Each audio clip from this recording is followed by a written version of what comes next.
For my paper, I decided to write about Jacob Riis and how he, through his photography, had helped promote change. So all in all, it's about how he moved to the slums in New York and noticed how the conditions were very awful, and he just knew he needed to promote change.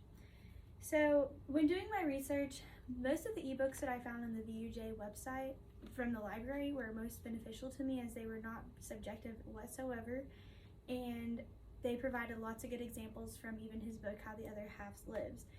And they also included a lot of pictures and descriptions from his book that helped like kind of pull your heartstrings a little bit. I chose this topic because I am really, like, every time I go to Bloomington or just anywhere that's highly populated and I see a homeless person sitting on the side of the road, my heart is like, just breaks for them, because at one point, I wasn't homeless, but I was near to it, as my dad had put us in that situation, and I know deeply how it feels to be put in that situation. So he put in some of those ebooks online some examples of how they were pulling your heartstrings. Would be like an excerpt from his book. I found boys that ought to have been at school picking bones and sorting rags. Like, that was how much the children were going through. They didn't go to school. They weren't living their normal childhood. They were stuck in the tenements doing work at such a small age. So with the subject of poverty, Jacob Riis used his photography skills in order to enlighten what was going on in these harsh areas of New York. So how Jacob had brought this thought together was he had many jobs. When he first came to New York, he didn't have a job whatsoever. He was poor, like many of the other people living in the slums, and he didn't have anywhere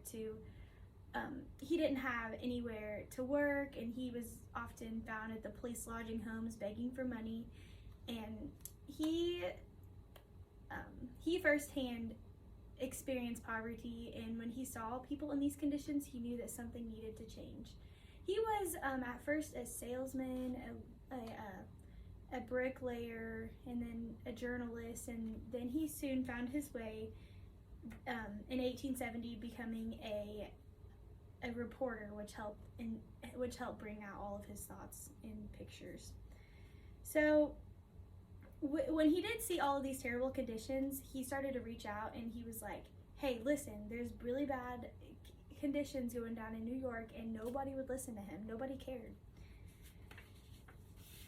So Janet Pascal with the Oxford University Press, in her article, she had written mostly about how nobody, or the other half, was unaware of these conditions. Like, a lot of people didn't really understand what was going on. Like, there were some small missions and churches that were that were wanting to help improve the conditions of the Lower East, but made little impression on the public's consciousness. So a lot of people were just ignorant about the situation. They didn't really understand what was going on. They knew that it was bad, but they didn't really look into it to see how bad it really was. So Jacob thought, in order for it to really change, in order to promote change and get things to how they should be in New York, more people need to know. So this is where his photography came into effect. He took his photography skills and went to these New York slums, and to try to like show people how bad it really was. So he didn't want it to look posed, people just standing there looking at the camera, and he didn't want it to look posed so more people would believe what was really going on. He wanted to really catch what was going on. He didn't want people to know he was taking the pictures. So he took his photography to a new level. They didn't have a lot of technology back in the day, so he was letting off bombs that had light just so he can take pictures of those areas. And it was just crazy. Like, people, you really got to see what they were going through. And he took all of this evidence that he had, and he wrote his article, How the Other Half Lives. And prior to that, he was actually putting his pictures in the newspaper, and everybody just kind of was like, oh my goodness, I need more. So they begged him to write an article about what was really going on, and then he came out with the book, How the Other Half Lives. So the images, they were awful. I mean, you can see some of these in the slides here, but in the images showed like windowless homes, lack of education among the children, and just overall unsanitary conditions with inadequate ventilation of the houses. So Riis took a step in deeper, and he was like, so what are these people really, what are they doing? Are they sitting around? Like, what's going on? So he took a look into the tenements, and he saw that they were being put to work under no limitations. The children were put to work as soon as they can pull strings, and they didn't go to school. They were just sent to work the entire day. And the men and women, they didn't stop to eat. They ate throughout the whole day just so they can get their food in. And there were no set hours. It was all day long. So then that was according to EUSA.org about those conditions. So according to University of Alabama Press, Christopher Carter mentioned that Riis needed more people from other places to view these slums.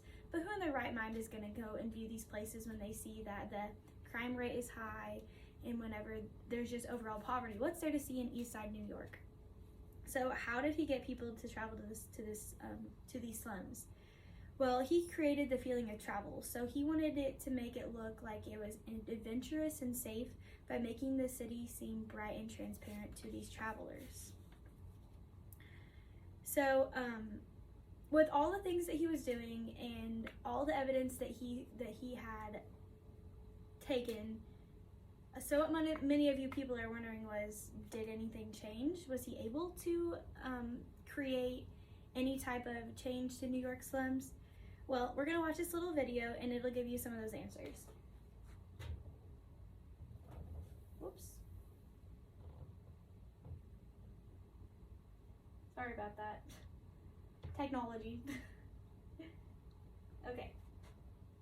This book.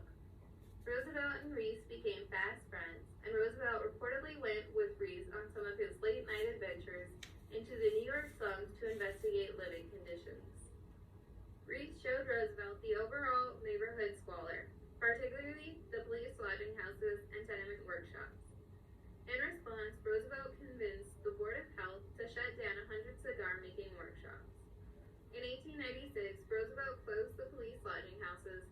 After Riis took public health officials on a tour of some of the tenements, the officials voted to require that the landlords install proper lighting in their buildings.